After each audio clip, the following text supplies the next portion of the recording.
What is up, you beautiful people? Welcome back. Let's get some hype in the chat for 1313. It was so hard to get in front of the camera. I mean, I've never done that before, so I hope I wasn't too cringe or anything.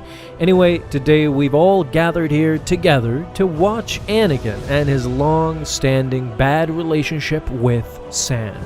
Before, it was just a meme, but now it's slowly starting to make it back into heavy lore and not just a throwaway line that Anakin said in episode 2. This is happening with issues such as these, the most recent and last Darth Vader comic. Guys, did you enjoy that last Vader comic? Then leave a like on this video if you did.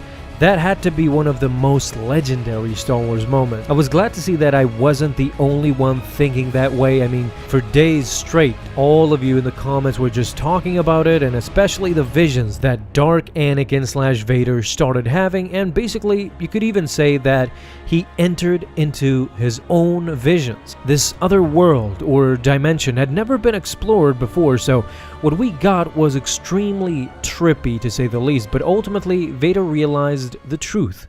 The truth about Sidious, the truth about Padme, but ultimately the truth about himself as well. In what was an Inception type of thing, Vader saw a vision of little Anakin dreaming about his life back on Tatooine. Him just being disappointed and walking back home. Now, do you guys notice something? Immediately in the first page, the sand is overwhelming little Anakin. The painters made sure to draw as much dust and sand behind Anakin as possible, who already was frustrated enough and seems to have had a bad day, but suddenly his foot gets stuck in the sand as he trips and almost falls. But that's not all. He lets out his frustration by saying "stupid sand." This quickly became very popular all over the comments. We absolutely loved this one, you guys, and I have to admit, me included. Stupid sand seemed like something that Anakin would really say, but the truth of the matter is that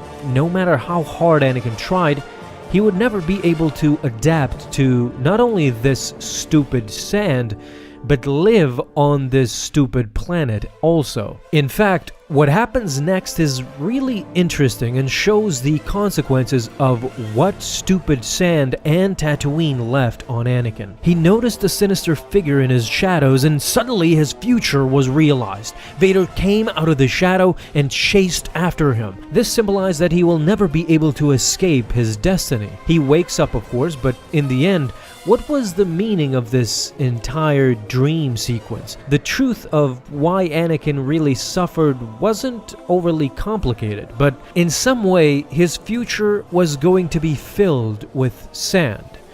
You see, sand followed him everywhere he went. In this case, I'm using sand as a metaphor, of course, because it is always apparent that Anakin never really let go of what happened on Tatooine, both as a slave and once he returned to find his mother and as she died in his hands. This stupid sand would haunt Skywalker for the rest of his days. You can even make the case that it haunted him even during his Vader years. His ego was inflated to the biggest point at that time. He killed his subordinates left and right. This ego problem again came from his suffering on Tatooine, him feeling powerless as a slave. He more than made up for it once he became the second in command to a grand empire. What do you guys think though, and do you agree with my sentiment? It would be awesome to hear from you guys. Talk to you in the comments. Leave a thumbs up if you enjoyed, and don't forget to hit that bell and get notified the moment a new video is up. Have an awesome day, my Star Wars friends, and may the Force be with you always.